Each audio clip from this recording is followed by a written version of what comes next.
KIB kompak bakal usung Ganjar, Anies makin merana. Rakyat Indonesia menginginkan calon presiden penerus Jokowi, itu yang terjadi saat ini menurut beberapa pengamat politik, dan Ganjar adalah jawabannya. Ganjar bak bintang yang bersinar di antara kegelapan politik pasca jualan ayat dan mayat ala kadrun ketika Pilkada DKI, yang didukung oleh para pecinta nomor cantik, membuat hati rakyat Indonesia terkoyak.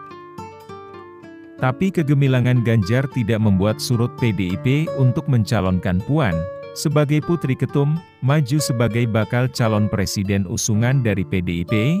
Alhasil, partai-partai kecil yang tergabung dalam KIB langsung mengancam PDIP, bila PDIP tidak mengusung Ganjar sebagai calon presiden pengganti Jokowi.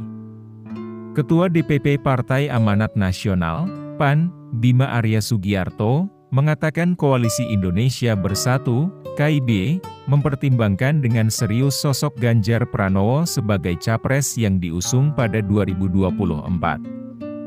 Adapun KIB terdiri atas PAN, Partai Golkar, dan Partai Persatuan Pembangunan, PPP.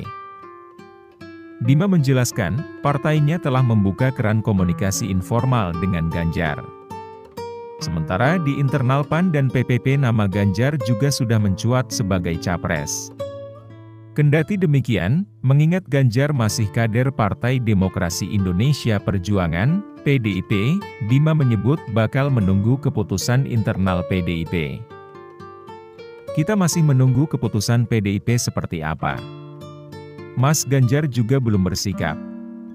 Tapi KIB saya kira menimbang dengan sangat serius sosok Mas Ganjar, kata Bima saat ditemui usai acara Demi Indonesia di Jakarta, Sabtu, 29 Oktober 2022.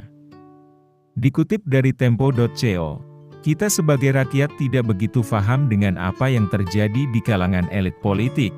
Yang kita tahu adalah kepemimpinan Jokowi akan berlanjut dengan menyerahkan tongkat estafet kepada orang yang cocok, dan sekali lagi Ganjar adalah jawabannya. Mungkin perlu juga ya kira-kira jika partai yang tergabung dalam KIB Bersatu usung nama Ganjar, karena elektabilitas Ganjar sangat tinggi, dan partai kecil butuh nama Ganjar untuk mendongkrak nama partai dan popularitas Ganjar sangat mendukung bila mereka numpan di atasnya. Jika pada akhirnya PDIP tidak mengusung Ganjar sebagai capres, Bima menyebut kemungkinan besar KIB yang bakal memajukan Ganjar. Saya kira sangat mungkin karena nama Mas Ganjar disebut di internal KIB. Jadi kalau Mas Ganjar tidak berangkat dari sana, PDIP, maka kemungkinan akan sangat besar berangkat dari KIB, kata dia. Bima memproyeksikan capres dan cawapres KIB bakal mulai mengerucut pada akhir tahun ini. Ia menilai sudah banyak deklarasi di tingkat wilayah oleh internal KIB, seperti PAN dan PPP. Teman-teman melihat mulai banyak deklarasi di tingkat wilayah dari internal KIB, PPP dan PAN. Saya kira betul kata Pak Jokowi akhir tahun ini sudah jauh lebih mengerucut, kata dia.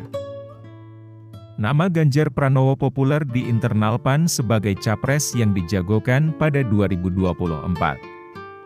Sebelumnya, Dewan Pengurus Wilayah, DPW, PAN Nusa Tenggara Timur dan Kalimantan Selatan mendeklarasikan Ganjar sebagai capres. Wakil Ketua Umum DPP PAN, Yandri Susanto, mengatakan Ganjar berpeluang besar dijagokan untuk maju Pilpres. Namun, kata dia, partainya masih perlu menggodok rencana ini, mengingat PAN tidak bisa melenggang sendiri dalam Pilpres 2024. Ada kemungkinan besar Ganjar bisa diusung. Tapi kan perlu ada pematangan yang lebih intensif dan komprehensif, kata Yandri di Kompleks Parlemen, Jakarta, Rabu, 19 Oktober 2022. https://www.youtube.com/vg1 tunits saveframe 1038 html kontainer HTML. Lain Ganjar lain Anies. Koalisi pendukung Anies sangat percaya dengan pengalaman Pilgub Jakarta yang berhasil menggolkan jagoannya, sehingga strategi kampanye mereka pun tampaknya tidak akan beranjak dari mengedepankan politik identitas. Dengan asumsi pemilih dalam kontestasi sama karakternya dengan pemilih Pilgub, mudah dipahami pengerahan kekuatan pun terkonsentrasi pada kelompok pembawa misi negara khilafah. Di pikiran para pendukung Anies kita yakini ada semacam keharusan untuk menang. Alasan mereka adalah keberhasilan Pilgub tahun 2017 hanyalah menjadi pengungkit untuk sasaran utama di Pilpres tahun 2024. Jika kemudian hasilnya di luar ekspektasi, maka mereka tidak akan memaafkan diri mereka sendiri. Masalahnya, jika warga Jakarta menduplikasikan rasa kecewa atas ketidakefektifan Anies semasa menjadi gubernur, tentu saja pemilih akan enggan menjadikan orang ini berkiprah sebagai pemimpin nasional. Meskipun kelak dia akan berbeda dibanding dengan mengelola Jakarta, mimpi buruk di Jakarta niscaya akan menjadi penghambat.